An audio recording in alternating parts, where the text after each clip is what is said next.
C'est ça. Moi, dans le fond, je voulais juste approfondir, parce que tu vois, je suis allé voir, j'avais déjà été voir, Romain, parce que j'avais critiqué ton premier, pas ton premier, ton dernier album, là, qui se passe en Pologne. Et j'étais assez impressionné, en fait, parce que c'est ça. Comment t'es venu, toi, à la bande dessinée, en fait? Ah, c'est un drôle de. Comment dire, c'est un drôle de parcours, mais en même temps, c'est un parcours un peu linéaire. Là, moi, quand j'étais petit, je dessinais depuis longtemps. Là, puis c'est comme quelque chose que j'ai. Je savais que je voulais faire de la BD. Même très jeune, ça m'intéressait beaucoup, beaucoup, beaucoup. Puis mes parents m'ont envoyé dans des écoles très conservatrices quand j'étais jeune, qui étaient tenues par des religieux. Là. C'était pas drôle. Là, genre, il fallait faire notre prière à genoux en regardant la photo de la reine Élisabeth en avant de la porte.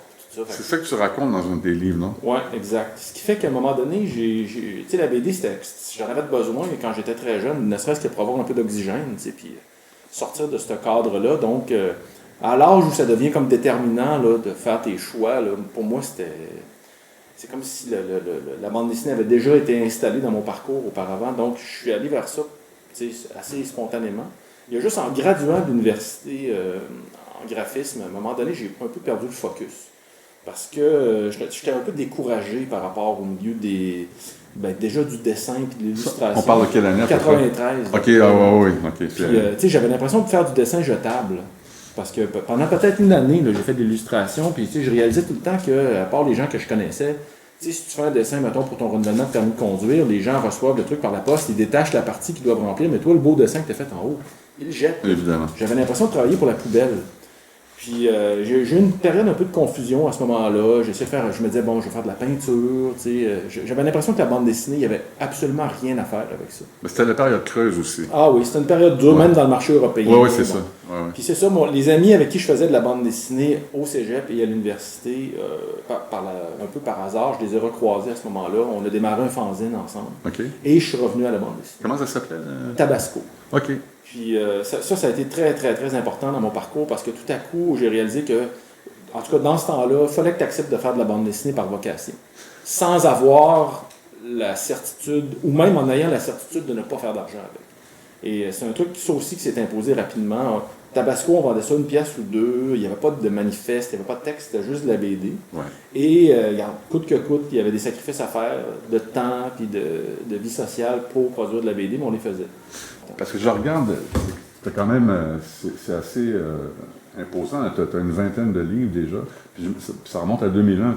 Est-ce que tu avais d'autres livres avant ou ils ne sont juste pas mentionnés ici? Non, avant 2001, c'était Tabasco. Ah oui, donc, c'était des publications à compte d'auteur, photocopiées. Mais écoute, moi, je suis pas prêt à dire que c'est pas des livres, par exemple. Là.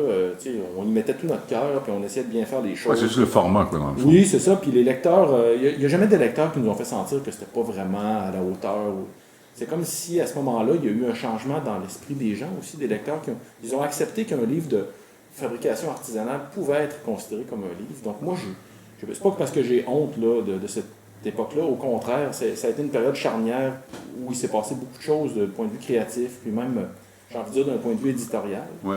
Mais c'est ça, la nomenclature de livres que tu as là, c'est ce qu'on appelle, mettons, les livres où il y a des ISBN. Là. Ouais. Donc, c'est ça, ceux-là, bon, ils sont plus faciles à retrouver. Oui, d'accord. Là, tu as quand même des prix aussi, je vais regarder. Là. Mais pas bien au Québec. Non, mais quand même, tu as le BD. Ouais. Mais c'est ça, parce que le milieu de la bande dessinée au Québec, c'est très particulier. Hein. Il y a comme plusieurs clans. Il y a un peu des chapelles, oui. Puis, comment tu trouves ça, cet événement-là, aujourd'hui, du Festival de bande dessinée? Moi, je trouve que c'est super, vraiment, là. Déjà, j'aimais beaucoup le festival quand il était dans le parc La Fontaine, parce que je trouvais qu'il y avait le côté très populaire, dans le sens que, on peut... il y a des gens qui ont développé un certain snobisme autour de la bande dessinée, mais pour moi, c'est un peu incompatible avec le médium. Et le fait d'être dans un parc ou dans la rue pour rencontrer les gens qui passent par là en vélo ou à pied ou avec leur famille, ça fait qu'on se rappelle que ce médium-là est supposé parler à un très grand nombre d'individus. Mais crois-tu que c'est un phénomène temporaire ou c'est quelque chose qui s'ancre dans le... Tu parles du festival, là? De la bande dessinée au Québec, parce qu'il y a comme un boom, on s'entend, tu sais... Est-ce que c'est un phénomène temporaire? Écoute, c'est drôle parce qu'à l'époque dont je te parlais il y a quelques minutes, là, où on faisait de la bande dessinée par vocation, on se demandait même pas si ça pouvait arriver un boom un jour, qu'on en faisait quand même. Ouais. Donc, là, aujourd'hui, on vit quelque chose comme... Sylvain Lemay parle de la 5e saison de la bande dessinée. ce qui pour moi est une belle image. Ouais. Il me semble que regarde, écoute, quoi qu'il advienne, en tout cas, je pense qu'il va y avoir des gens qui vont continuer à faire de la bande dessinée. Sans doute que le visage de la bande dessinée québécoise va changer. C'est ça. Est-ce qu'il y a un style québécois qui se démarque? Enfin, est-ce que c'est à maturité ou est-ce qu'il y a encore quelque chose à... Et tu sais, le code de la bande dessinée, globalement, là, dans le monde entier, en ce moment, il est en train d'être cassé par les femmes. Ouais. Ils sont en train de briser tout ce qu'on savait pour réinventer le code. Ça, c'est signe que c'est quand même un médium qui est vivant. Ouais. Et c'est très rafraîchissant de voir les femmes lire de la bande dessinée et en faire. Donc, je me dis, pourquoi est-ce qu'on peut arrêter ou figer dans le temps l'école, appelons-la l'école québécoise, autour d'un code qui existe aujourd'hui? Je ne suis pas sûr. D'après moi, la bande dessinée, c'est un médium qui est appelé à évoluer de par sa nature. Et il faut accepter que ce qu'on voit aujourd'hui, ce qu'on pourrait qualifier d'école de la bande dessinée québécoise aujourd'hui, va sans doute être différent dans 10 ans. Okay, je vais reformuler alors, parce qu'il y a une école belge, il y a une école américaine, il y a une école française, c'est plus dans ce sens-là. Alors c'est peut-être ça ce que tu viens de dire par rapport au fait que les femmes ont beaucoup investi le milieu. Ouais. Mais moi je pense que s'il y a une école québécoise, elle s'exprime, ou en tout cas, elle se définit beaucoup dans la manière de faire la bande dessinée. Après ça, le résultat, ou j'ai envie de dire, l'étiquette qu'on mettrait à l'endos du livre de science-fiction, BD d'auteur, etc., c'est pas là qu'on retrouve l'école de la bande dessinée québécoise. L'école québécoise, c'est une bande dessinée où il y a beaucoup de liberté dans la création. Tu t'installes, tu fais ton livre, tu peux solliciter des avis à gauche, à droite. Une fois que tu as fini ton livre, tu sollicites l'éditeur. S'il y a des corrections, on les fait à ce moment-là. Donc, l'éditeur te laisse le maximum de liberté dans la conception de ton livre. Ce qui n'est pas le cas dans le milieu, par exemple, franco-belge ou américain. Absolument. Et ça, pour moi, à quelque part, c'est très, très significatif de ce qu'est la bande dessinée québécoise. Et après ça, ça donne toutes sortes de genres de BD. Et pour moi, en tout cas, aujourd'hui, à l'heure où on se parle, si j'avais à nommer ou à identifier, pointer un élément qui est typique de la bande dessinée québécoise, ce serait celui-là. Okay. On pourrait parler du langage. Bon, il y a des choses qui ont changé. Là, je me rappelle quand j'étais petit, je me disais qu'une bonne histoire, ça pouvait juste se passer à New York, Los Angeles, Paris, Tokyo. Aujourd'hui, on le sait, on est capable de raconter des histoires qui se passent au Québec, même dans des petits bleds. Oui, absolument. Et on n'a pas de culpabilité par rapport à ça, on n'a pas de complexe, on assume ça. C'est quand même une grande révolution. Mais de là à dire que ça, c'est une caractéristique de la bande dessinée québécoise, je pense qu'il ne faut pas exagérer parce que dans toutes il y a une révolution générale. Oui, c'est ça. Dans toutes les autres cultures, les gens racontent des histoires dans les petits bleds perdus ou dans les grandes villes de leur pays et ça marche. Là. Ça se passe ici aussi. Mais d'avoir la possibilité de créer des livres, j'ai envie de dire, en se donnant nous-mêmes le maximum de liberté, les éditeurs nous font vraiment confiance de ce point de vue-là. Et ça, moi, je suis très curieux de voir ce que cette culture de travail-là va donner comme résultat, ne serait-ce que dans sa transformation dans les années à venir. Oui. Pour en revenir à ton style, parce que tu dis que tu as suivi des cours de graphisme. Oui. Ton style est particulier parce qu'il est très épuré. Et il n'est pas non plus... Il n'essaye pas d'en jeter plein la vue. Toi, dans le fond, on dirait que ton style, il s'efface pour le propos. En fait, c'est une courroie de transmission. Oui, exact. J'aime l'idée, les Américains disent « less is more ». C'est exactement la manière de voir les choses. Là. Moi, j'essaie d'en faire le moins possible. La bande dessinée, ça ne pourrait pas être un médium qui me conviendrait si je devais donner toujours, aller dans les pattes. Le dessin qui est impressionnant tout le temps, ça ne pourrait pas être mon médium. J'ai grandi en lisant Tintin, c'est à peu près tout ce qu'il y avait autour de moi quand j'étais petit, les Tintins. Ça, c'est quand même l'école du minimum. C'est l'école de la ligne claire. L'esprit de la ligne claire, c'est de faire un dessin où on va favoriser la lisibilité en épurant le dessin, mais aussi en épurant le propos. C'est réellement... C'est une idée qui a fait son chemin dans ma tête depuis très très longtemps. Et je dis ça des fois, il y a des gens qui me disent « tu as un style de dessinateur scout catholique des années 50. » Mais qu'est-ce que tu veux? Mais le ciment est pris. Moi, je veux dire, j'aime les dessins épurés. Évidemment, j'en ai des BD, puis j'en lis des BD plus réalistes, tout ça. Tu sais, des fois, la bande dessinée, c'est un code, ça marche ou ça marche pas. Là. Mais moi, ce qui me fait dire ça, en fait, moi, j'ai flashé véritablement sur Léonard Cohen sur un fil, parce que je te connaissais pas beaucoup avant, honnêtement, je dois l'admettre. Et quand j'ai vu ça, ça m'a donné le goût de lire les autres livres, parce que c'est ça qu'on trouve dans ce livre-là. Mais je te l'avais dit, de toute façon, c'est que tu t'es effacé carrément derrière le sujet. Ça, c'est notable, parce que ça aide non seulement à la compréhension, à la lecture, mais il se dégage, on pourrait quasiment toucher les gens là-dedans. Je ne peux pas expliquer comment, là. Mais qu'est-ce qui t'a amené d'ailleurs à vouloir faire quelque chose sur Leonard Cohen? Comment ça s'est passé? C'est un ensemble de facteurs, évidemment, là, mais Leonard Cohen, je l'ai vu en spectacle en 2012. Il est obligé de faire une tournée à un moment donné parce qu'il était ruiné. Ouais. Et puis, donc, moi, je n'avais pas acheté de billets pour le spectacle. Puis, une de mes tantes m'a appelé à un moment donné, elle m'a dit écoute, j'avais des billets pour aller voir Leonard Cohen, je peux pas y aller. 2 billets, veux-tu y aller? Puis, j'ai dit ok, j'y vais. Donc, je suis parti là, je me suis rendu là. Et après 2 ou 3 chansons, il a interrompu le concert. On était au Colisée, c'était pas mal plein. Il a dit si j'avais su que vous m'aimiez autant, je serais venu avant. Il a répété ça quelques jours plus tard à Chicoutimi. Là, je me suis dit mais est-ce que Leonard Cohen, par hasard, aurait souffert d'un déficit, appelons ça, d'affection chez lui? Et c'est une idée qui est réellement là, qui m'a hanté pendant un sacré bout de temps parce que moi-même, par rapport à mon propre travail, des fois j'ai l'impression que les gens, en fait, ça semble dire que les gens ne m'aiment pas chez nous, mais en tout cas, je pense que j'ai plus de succès à l'extérieur du Québec qu'au Québec. Bon, et puis c'est bien correct, là, j'en fais pas de maladie, là. J'accepte ça, mais bref, c'est une phrase qui avait eu beaucoup d'écho en moi. Et quand il est mort, quelques années plus tard, il est mort la même année que David Bowie, qui est l'autre artiste c'est vraiment les 2 artistes que j'ai le plus aimé dans ma vie, là. Il y a une BD qui est sortie sur Bowie tout de suite après, puis je sentais que c'était un romancier de photos glanées sur Internet, etc. Là. Des photos emblématiques de sa carrière, qu'on avait trop vues, qui avaient juste été comme redessinées, puis je me disais, regarde bien ça, ils vont faire la même affaire avec Cohen. Ah ouais. Et puis le livre ne sortait pas, il n'y a rien qui se passait. Puis j'avais l'impression que c'était un sacré beau sujet, je me disais, pourquoi personne... Et je me suis dit, peut-être que c'est à moi de le faire. Donc je me suis installé, j'ai commencé à lire sur lui, je l'aimais beaucoup, j'avais tous ses disques, sauf peut-être les premiers, là, que j'ai découverts par la suite. Mais à partir de The Future, en montant, j'achetais tout le temps ses albums. Donc j'ai construit mon histoire, puis c'est ça, j'ai monté mon scénario. Et à un moment donné, c'est ça, j'ai sollicité les éditeurs, et ils m'ont tous dit oui. Tous les éditeurs que j'ai approchés voulaient le faire.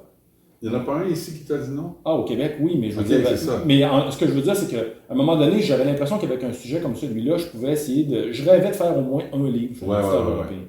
Ce que j'avais jamais vraiment fait avant. J'avais participé à des collectifs, là, mais je m'étais dit, il faudrait que j'en fasse au moins un. J'avais grandi avec Tintin, je m'étais dit, garde, j'essaye. J'avais envoyé chez Delcourt, Casterman, Steinkiss, en tout cas un paquet. Ils m'ont tous dit oui. Et là, je ne savais pas quoi faire. Puis en jasant avec l'un et l'autre, parce que là, à un moment donné, tout le monde négociait avec moi en même temps, j'ai senti que chez Casterman, j'aurais la liberté artistique que je recherchais pour mon livre. Et en plus, comme Casterman, c'est l'éditeur de Tintin et que j'ai grandi avec Tintin et que c'est réellement l'influence la plus importante sur mon parcours d'auteur de bande dessinée, moi, Leonard Cohen, je le voyais comme Tintin. Dans ma tête, Leonard Cohen, c'est quelqu'un qui a le cœur pur, comme Tintin.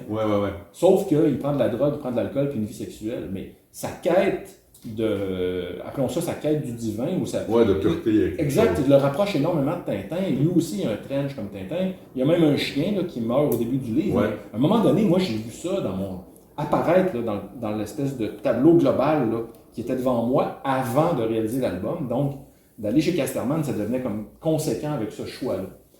Après ça, m'effacer derrière le personnage, ça n'a pas été dur parce que quand tu fais une œuvre de fiction comme ça, tu te projettes tour à tour dans plusieurs personnages. Donc, à un moment donné, tu es Leonard Cohen, à un moment donné, tu es Marianne, à un moment donné, tu es des gens autour de lui qui ne le comprennent pas. Je veux dire, ça devient... C'est même pas un geste réfléchi, cela, c'est naturel d'avoir cette espèce de transposition alternée-là entre un paquet de personnages. Et au-delà de tout ça, moi, j'ai développé une telle estime pour Leonard Cohen en travaillant sur lui. Tu sais, pendant 2 ans, j'avais l'impression de l'avoir à côté de mon épaule, qui me parlait pendant que je dessinais. J'ai eu des tonnes de discussions imaginaires là, dans ma tête avec Leonard Cohen. Ce qui fait qu'à un moment donné, j'ai pas eu le choix que de... En tout cas, en toute amitié pour lui, là, il fallait que je lui laisse la place. Et je voulais réellement faire ce travail là, essayer de retourner à Leonard Cohen l'affection qui, d'après moi, lui a peut-être fait défaut de son vivant. Et je pense que la seule façon de le faire, c'était de lui laisser toute la place. Donc, c'est pour ça que ça s'est construit comme ça, finalement. J'aime bien l'idée aussi que le point central, c'est lui à la veille de sa mort, en fait. C'est un truc pour moi. Tu sais, Leonard Cohen, il a blagué toute sa vie sur la mort. Il disait même, il disait, je suis prêt à mourir, je suis prêt à mourir. Puis la mort, c'est un thème qui revient dans mes livres. Moi, j'ai perdu mon meilleur ami là, il y a une quinzaine d'années, qui est mort d'un cancer. Okay. Et ça a été un point tournant, ça, dans mon parcours littéraire, parce que la mort est entrée dans mon imaginaire à ce moment-là. Puis j'avais l'impression que ça serait que ça durerait un certain temps, puis pour ça, je reviendrais j'ai envie de dire, à mes outils habituels, mais la mort est restée dans mon imaginaire. Ouais, okay. Et c'est réellement, moi, j'étais pas conscient à ce moment-là de l'importance de cet élément-là. Évidemment qu'on sait que la vie, c'est un élément déterminant, c'est-à-dire la mort est un élément déterminant sur la vie, mais moi, j'avais pas conscience de l'importance de cette intrusion-là dans mon imaginaire. Et donc, il me semblait que dans le cas de Leonard Cohen, qui blaguait autour de la mort tout le temps, qui chantait la mort, il n'y avait pas d'autre manière d'aborder son œuvre que par ça. Et surtout, c'est que moi, Leonard Cohen disait « J'ai vécu 1000 vies ». Donc, comment veux-tu raconter 1000 vies dans une bande dessinée? On m'aurait reproché de faire un livre décousu et qui manquait de continuité. Donc, à un moment donné, vraiment, là, sans réfléchir, j'ai dessiné une étoile de David, comme ça. J'avais toute la documentation sur ma table, toutes les piles de notes que j'avais prises. Puis j'ai dessiné l'étoile de David parce que Leonard Cohen était juif. Et je me suis dit, la mort de Leonard Cohen va être au centre de l'étoile. Chaque pointe va être dédiée à une décennie. Donc, années 50, 60, 70, 80, 90, 2000. Intéressant. Et pour chaque décennie, j'ai une femme, une chanson, un objet. Okay. Donc, on part de la mort de Leonard Cohen, on fait les années 50 à travers ça, on revient à sa mort, années 60, on revient à sa mort. Donc, le livre s'est construit autour de appelons ce schéma-là, ou de cette structure-là. Ce qui fait qu'à un moment donné, puisque la mort était réellement au centre du récit, bien, la mort, c'est ça. Moi, je raconte Leonard Cohen, le résilient, qui se réinvente sans arrêt, mais se réinventer, c'est fuir la mort aussi. C'est échapper à la mort artistique ou à la mort individuelle, appelons-la la mort sociale. Il y a différentes morts dans la vie, surtout dans la vie d'un artiste. Alors, c'est ça. C'est un peu ça l'idée, là. Et ce livre-là, on entend souvent ça dans les événements littéraires. Un recueil de poèmes, mais ça ne se vend pas, il n'y a pas d'argent à faire avec ça. À partir du moment où j'ai réfléchi à la possibilité de faire un livre sur Leonard Cohen, je me suis dit, et si j'arrivais à faire mentir, moi, cet adage-là, selon lequel la poésie, ça ne se vend pas, puis ça intéresse. Parce qu'on s'entend que c'est un succès, ce livre. Oui, c'est un succès, mais c'est surtout un recueil. En réalité, c'est un recueil de poèmes déguisés en bande dessinée. C'est de la poésie déguisée en bande dessinée.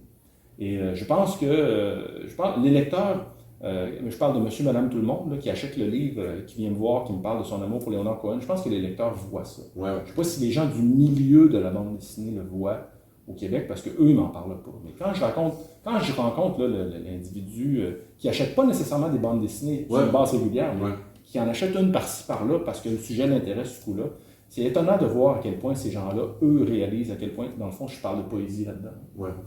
Tu sais, tu dis qu'au Québec, ça n'intéressait pas les éditeurs. Peut-être parce qu'ils voient à trop court terme ou je sais pas, mais parce qu'il me semble que, je sais pas, Leonard Cohen, c'est quand même une icône de Montréal. Oui, c'est une icône de Montréal. Et d'ailleurs, pour moi, ça a été un argument de vente qui a sans doute été le plus efficace quand j'ai approché les éditeurs européens. Je leur ai dit, moi, je vais vous raconter l'histoire de Montréalais, puis vous allez voir Montréal. Montréal, c'est le personnage caché du livre, dans le fond. Et moi, je voulais représenter Montréal. Là. Je suis un gars de Québec, mais je suis le gars de Québec qui aime Montréal. Puis ça a été clair dès le départ avec tous mes interlocuteurs, incluant ceux avec qui je n'ai pas travaillé, qu'on allait raconter l'histoire de Montréalais, qui a vu des tempêtes de neige, des matchs de hockey. Un vrai Montréalais. Parce que ce qui est vrai à Montréal, c'est qu'il y a longtemps eu deux réalités. Il y a eu le monde anglophone et le monde francophone. Et puis après, il y a une autre dualité, c'est Montréal-Québec. Mais il y a Montréal riche, Montréal pauvre. Il y a aussi ça, c'est ça. Et Leonard Cohen, c'est un anglophone qui venait du milieu riche. Puis à quelque part, il a transgressé un paquet de frontières.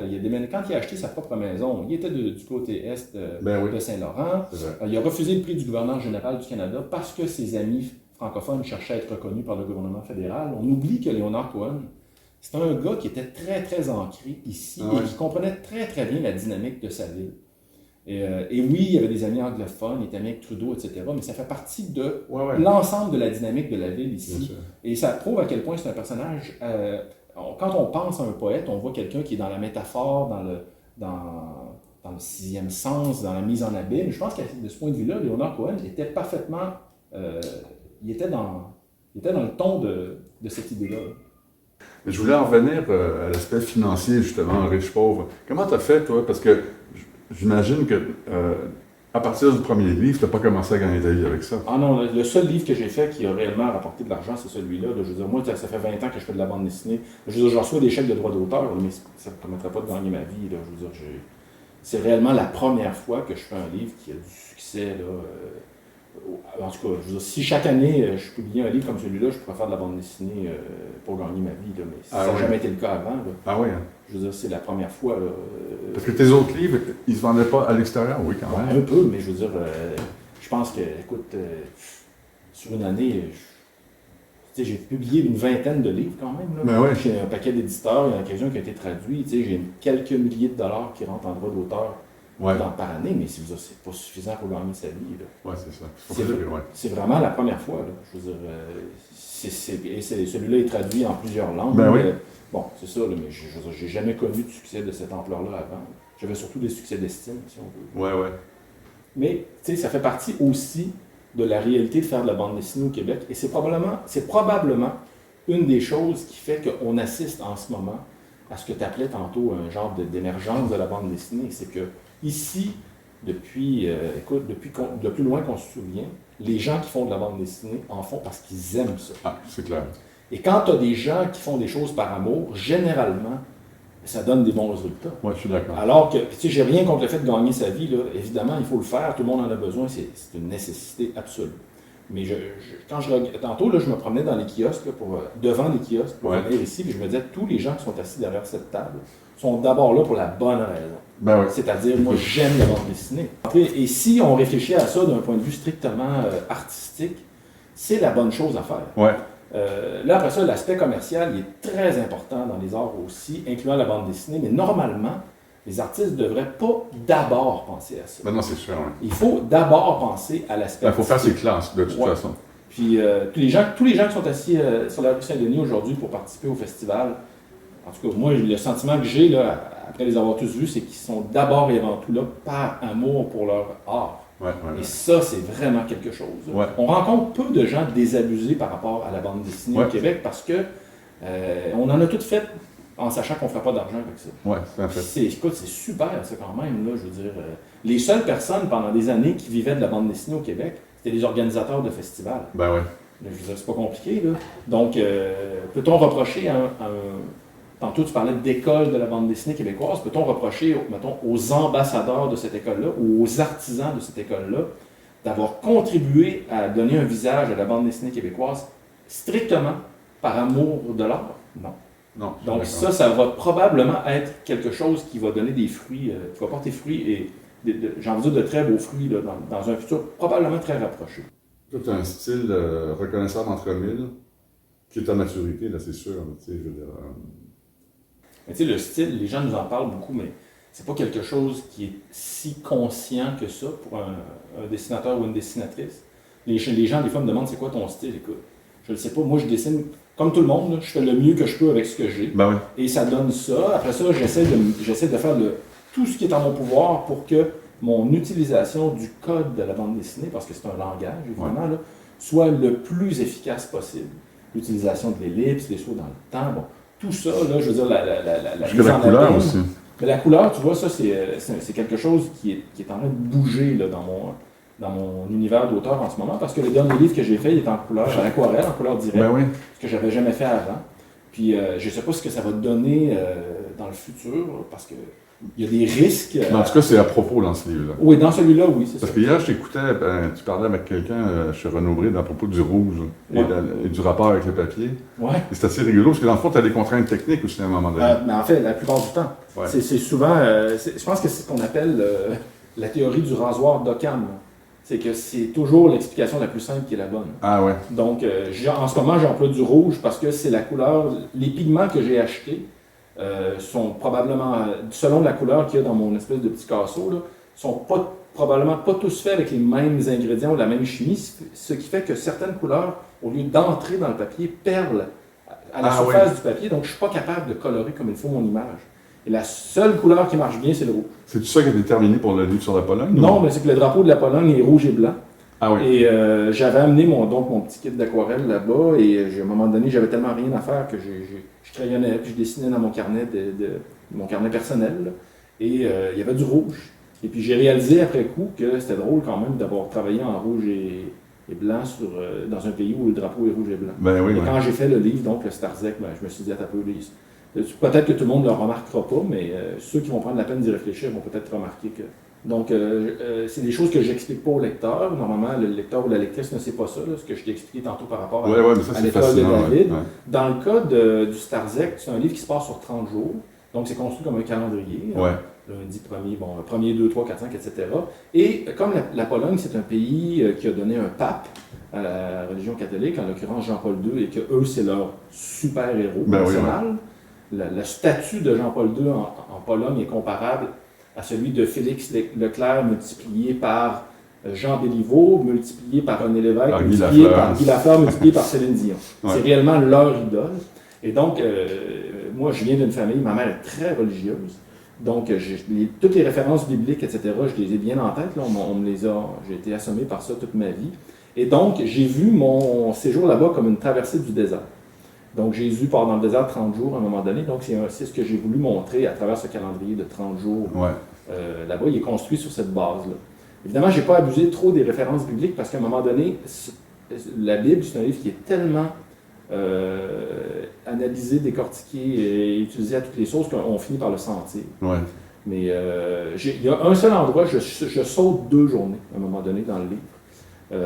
Parce que au bout du compte, quand j'ai réalisé mon scénario, je me suis rappelé que après être mort, Jésus était ressuscité 3 jours plus tard. Donc, il y a 2 jours où il était absent. Moi, quand je suis sur le point de partir, j'ai vécu ça comme une renaissance. J'avais l'impression d'être en train de mourir de l'intérieur là-bas. Et quand je suis parti, tout a refleuri à l'intérieur de moi. Donc, je me suis permis d'effacer 2 jours dans l'histoire pour faire un vrai clin d'œil à cette idée-là. C'est intéressant. Est-ce que tu as toujours dans chaque livre une méthode comme ça? Oui, j'ai toujours une contrainte dans chaque livre, c'est ça. Qui est, encore une fois, qui n'est pas nécessairement visible, que le lecteur... c'est ton lien, c'est ton fil conducteur. C'est ça, et ça me permet de créer de l'énergie à l'intérieur de la structure du récit, notamment quand j'arrive à un point où je suis bloqué, parce que raconter une histoire, faire un livre, là, c'est résoudre des problèmes. Sans arrêt, tu es confronté à des problèmes. Au début, tu pars, tu es dans l'enthousiasme, tu as de l'énergie, mais à un moment donné, il se présente un paquet de problèmes, parfois super terre-à-terre, comme... des problèmes de crayon, ton crayon est brisé, ils ne font plus, ça t'en prend un autre, ou alors un problème scénaristique. C'est sans arrêt de la résolution de problèmes. Donc, d'avoir une contrainte comme ça, à laquelle tu es obligé de t'astreindre pour faire avancer le récit, ça te fournit des solutions qui sont liées à la contrainte que tu t'imposes. Et il y en a tout le temps dans mes histoires. L'autre livre que j'ai fait donc avant Léonard Cohen, qui s'appelait Un jour de plus, chez Nouvelle Adresse, c'est un livre où je fais des clin d'œil à Tintin.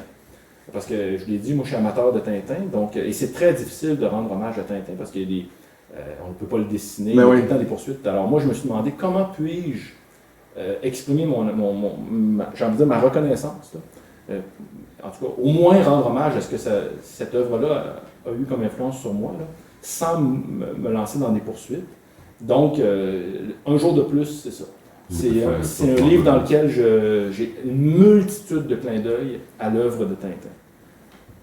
Et là, tu travailles sur un autre livre? En ce moment, je travaille sur un autre livre pour Casterman. C'est ça qui tourne autour de la guerre du Golfe. OK. Ça, c'est une commande ou c'est toi qui... Non, ben c'est vraiment un truc incroyable. Là. Chez Casterman, moi, j'ai fait mon livre donc avant la pandémie. J'ai donc réalisé la coloration, qui est comme l'étape finale de ce livre-là, à Cracovie, pendant ma résidence. Et le livre devait sortir normalement en mars 2020. Mais en mars 2020, on est en pandémie. L'éditeur m'a dit, Philippe, on ne sortira pas ton livre tout de suite, les librairies ferment, il faut attendre. Ce qui fait que je me suis retrouvé pendant une année à attendre. Je n'avais plus de contact avec les gens de chez Casterman. Et je me disais, bon, écoute, peut-être que... J'avais l'impression d'avoir été un peu le mauvais élève, dans le sens que j'étais à l'autre bout du monde. C'était ma première expérience de travailler avec un grand éditeur comme ça. J'avais l'impression que ça avait été dur pour eux de travailler avec moi, parce que une fois sur deux, j'avais l'impression qu'on se comprenait mal quand on se parlait, que je demandais tout le temps des précisions sur les explications qu'on m'avait déjà données. En tout cas, je m'étais dit, regarde, tu voulais en faire un, tu en as fait un, t'es content, passe à d'autres choses. Mais, au début de l'année 2021, quelques jours après le jour de l'an, l'éditeur avec qui je travaille, qui est un gars fantastique chez Casterman, Gaëtan Accuse, pour ne pas le nommer, il m'a écrit. Il m'a dit, Philippe, en tant qu'éditeur, j'aimerais te demander de me présenter d'autres projets. Et on a travaillé pendant genre 2 ans ensemble, on s'est jamais vus. Là. Ouais. Et là, je lui ai dit, je m'attendais pas à ça. J'étais complètement déstabilisé. Je lui ai dit, est-ce qu'on pourrait se voir? Donc, on a fait notre premier meeting, je ne sais pas trop, sur Zoom, je ne sais pas quel logiciel, et on s'est vu pour la première fois et on a parlé pendant presque 1 heure. Et au terme de notre... Là, à un moment donné, je lui ai dit, écoute, moi, j'ai 2 choses à te dire. Là. Qu'est-ce que tu as vu dans Léonard Cohen sur un fil qui te donne envie de travailler avec moi? Il me semble que c'est le livre le moins représentatif de mon univers d'auteur. Qu'est-ce que je fais, moi, de particulier qui fait que tu as le goût de retravailler avec moi? Puis il m'a dit, non, mais c'est pas vraiment ça, là, l'affaire. C'est juste qu'on travaille bien ensemble. Et alors ça m'a vraiment surpris, parce que j'avais l'impression du contraire. Et après ça, je lui ai dit, OK, moi, je vais te présenter d'autres projets, mais j'ai une chose à te demander. Si jamais je te présente un projet qui n'a pas de potentiel, je veux que tu me dises non. En sachant que tu n'auras pas besoin de traverser la rue si un jour tu me crois. Je te demande juste ça. Dis-moi non sereinement. Et il m'a dit non. J'en ai présenté 3. Il m'a dit non les 3 fois, puis c'est dur pour les éditeurs de dire non, parce qu'évidemment, ils savent là, que c'est dur pour les auteurs. Mais il m'a dit non. Et à un moment donné, j'ai réalisé que ce gars-là avait suffisamment d'estime pour moi, il avait suffisamment confiance en moi pour me dire non. Il n'a pas dit non en passant par 100 000 détours. On faisait une rencontre sur Zoom, puis il me disait non, Philippe, c'est pas ça que ça nous prend. Alors, je retournais à mes affaires, travailler, puis à force comme ça de se parler là, en personne, même si c'était de manière virtuelle, on a appris un peu plus à se connaître. Et à un moment donné, il m'a dit, je te demande de me sortir de la musique et tout ça, là. Viens par une autre porte, là.